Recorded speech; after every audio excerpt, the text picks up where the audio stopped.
Hi friends, Ganavi ಕಿಚನ್ಗೆ ಸ್ವಾಗತ. ಎಲ್ಲರೂ ಹೇಗಿದ್ದೀರಾ? ಚೆನ್ನಾಗಿದ್ದೀರಾ ಅನ್ಕೋತೀನಿ. ಇವತ್ತಿನ ರೆಸಿಪಿ ಚಪ್ರದ ಅವರೆಕಾಯಿ ಪಲ್ಯ ಹೇಗೆ ಮಾಡೋದು ನೋಡೋಣ ಬನ್ನಿ. ನೀವೇನಾದ್ರೂ ಇದೆ ಫಸ್ಟ್ ಟೈಮ್ ನಮ್ಮ ಚಾನಲ್ ನೋಡ್ತೀರಾ, ಸಬ್ಸ್ಕ್ರೈಬ್ ಮಾಡ್ಕೊಂಡು ನೋಡಿ. ನಾವು ಹಾಕೋ ವಿಡಿಯೋ ನೀವೇ ಫಸ್ಟ್ ನೋಡ್ಬೋದು. ಪಕ್ಕದಲ್ಲೇ ಕಾಣ್ತಾರೋ ಬೆಲ್ ಬಟನ್ ಕ್ಲಿಕ್ ಮಾಡಿ, ಆಲ್ ಅಂತ ಆಪ್ಷನ್ ಬರುತ್ತೆ, ಆಲ್ ಅಂತ ಕ್ಲಿಕ್ ಮಾಡಿ ನಾವು ಹಾಕೋ ವಿಡಿಯೋ ಎಲ್ಲ ನೀವೇ ಫಸ್ಟ್ ನೋಡ್ಬೋದು. ಬನ್ನಿ ಇವಾಗ ಚಪ್ರದ ಅವರೆಕಾಯಿ ಪಲ್ಯ ಹೇಗೆ ಮಾಡೋದು ನೋಡೋಣ. ನಾನಿಲ್ಲಿ ತೊಟ್ಟೆಲ್ಲ ಬಿಡಿಸಿ ಒಂದು 2 ರಿಂದ 3 ಸಲ ವಾಶ್ ಮಾಡಿ ನೀರು ಸೋದಿಸ್ಕೊತಾ ಇದ್ದೀನಿ. ಈ ಥರ ನೋಡಿ, ಈ ಥರ ಬಲ್ತಿರೋದು ಕಾಳೆಲ್ಲ ಈ ಥರ ಬಿಡಿಸ್ಕೊಬಿಡ್ಬೇಕು. ಈ ಥರ ಕಾಳು ಹಾಕಿದ್ರೂ ಪಲ್ಯ ತುಂಬ ಚೆನ್ನಾಗಿರುತ್ತೆ. ಈ ಥರ ಬಿಡಿಸ್ಕೊಂಡು ಪಲ್ಯಕ್ಕೆ ಸೇರಿಸ್ಕೋಬೋದು. ಇವಾಗ ಸಣ್ಣಗೆ ಕಟ್ ಮಾಡಿ ಒಂದ್ಸಲ ನೀರಲ್ಲಿ ವಾಶ್ ಮಾಡ್ಕೊತಾ ಇದ್ದೀನಿ. ಈ ಥರ ಕಾಳೆಲ್ಲ ಪಲ್ಯಕ್ಕೆ ಸೇರಿಸ್ಕೊಳ್ಳಿ. ಪಲ್ಯ ತುಂಬ ರುಚಿಯಾಗಿರುತ್ತೆ, ಟೇಸ್ಟ್ ಆಗಿರುತ್ತೆ. ನಾನು ನೀರೆಲ್ಲ ಸೋದಿಸ್ಕೊತಾ ಇದ್ದೀನಿ. ಇವಾಗ ಹೇಗೆ ಮಾಡೋದು ನೋಡೋಣ ಬನ್ನಿ. ನಾನಿಲ್ಲಿ ಕುಕ್ಕರಲ್ಲಿ 1-2 ಗ್ಲಾಸ್ ಅಷ್ಟು ನೀರು ಬಿಸಿ ಆಗಕ್ಕೆ ಇಕ್ಕಿದ್ದೀನಿ. ಚೆನ್ನಾಗಿ ಬಿಸಿಯಾಗಿದೆ. ಇವಾಗ ನಾವು ಸಣ್ಣಗೆ ಕಟ್ ಮಾಡ್ಕೊಂಡಿರೋ ಚಪ್ರದ ಅವರೆಕಾಯಿ ಸೇರಿಸ್ಕೊಬೇಕು. ಇದನ್ನ ಒಂದು ಕೂಗಿಸ್ಕೊಂಡ್ರೆ ಸಾಕು, ಚೆನ್ನಾಗಿ ಬೆಂದಿರುತ್ತೆ. ಇವಾಗ ಸ್ವಲ್ಪ ರುಚಿಗೆ ತಕ್ಕಷ್ಟು ಉಪ್ಪು ಸೇರಿಸ್ಕೊಂಡು ಒಂದ್ಸಲ ನೀಟಾಗಿ ಮಿಕ್ಸ್ ಮಾಡಿ.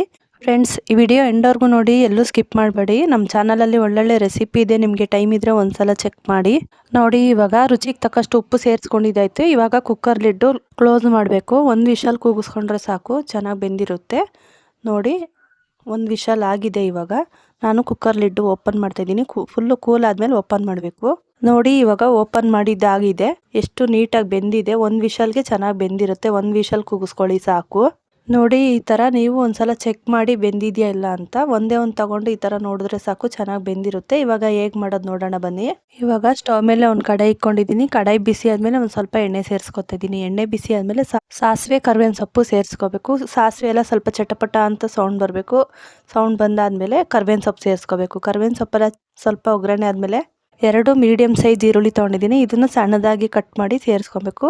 ಈರುಳ್ಳಿ ಸೇರಿಸ್ಕೊಂಡಿದ್ದಾದ್ಮೇಲೆ ಸ್ವಲ್ಪ ಕಲರ್ ಚೇಂಜ್ ಆಗೋವರೆಗೂ ಫ್ರೈ ಮಾಡ್ಕೊಬೇಕು. ನೋಡಿ, ಇಷ್ಟು ಈರುಳ್ಳಿ ಕಲರ್ ಚೇಂಜ್ ಆದಮೇಲೆ ಟೊಮೊಟೊ ಸೇರಿಸ್ಕೋಬೇಕು. ನಾನಿಲ್ಲಿ ಫುಲ್ಲು ಹಣ್ಣಾಗಿರೋ 2 ಟೊಮೊಟೊ ಸಣ್ಣಗೆ ಕಟ್ ಮಾಡಿ ಸೇರಿಸ್ಕೊತಾ ಇದ್ದೀನಿ.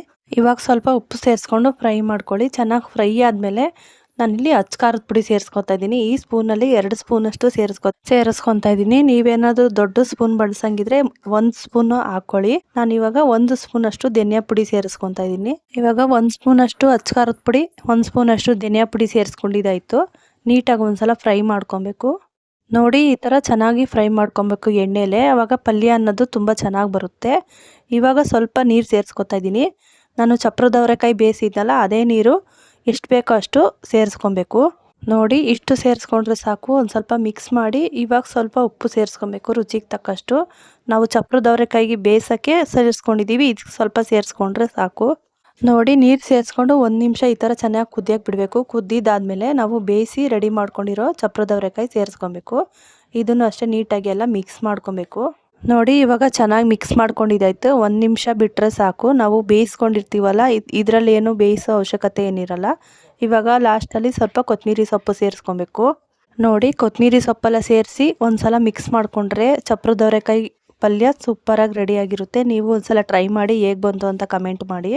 ನೋಡಿ, ಇವಾಗ ಪಲ್ಯ ರೆಡಿ. ಸರ್ವ್ ಮಾಡೋಣ ಬನ್ನಿ. ಎಷ್ಟು ಸೂಪರಾಗಿರೋ ಪಲ್ಯ ರೆಡಿ. ಚಪಾತಿಗೆ, ರೊಟ್ಟಿ, ಪರೋಟ ಎಲ್ಲದಕ್ಕೂ ಸೂಪರಾಗಿರುತ್ತೆ.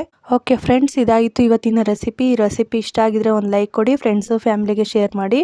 ನೀವೇನಾದರೂ ಇದೇ ಥರ ಈಸಿ ರೆಸಿಪಿಗೋಸ್ಕರ ಕಾಯ್ತಿದ್ರೆ ನಮ್ಮ ಚಾನಲ್ ಸಬ್ಸ್ಕ್ರೈಬ್ ಮಾಡ್ಕೊಂಡು ನೋಡಿ. ನಾವು ಹಾಕೋ ವಿಡಿಯೋ ನೀವೇ ಫಸ್ಟ್ ನೋಡ್ಬೋದು. ಥ್ಯಾಂಕ್ಸ್.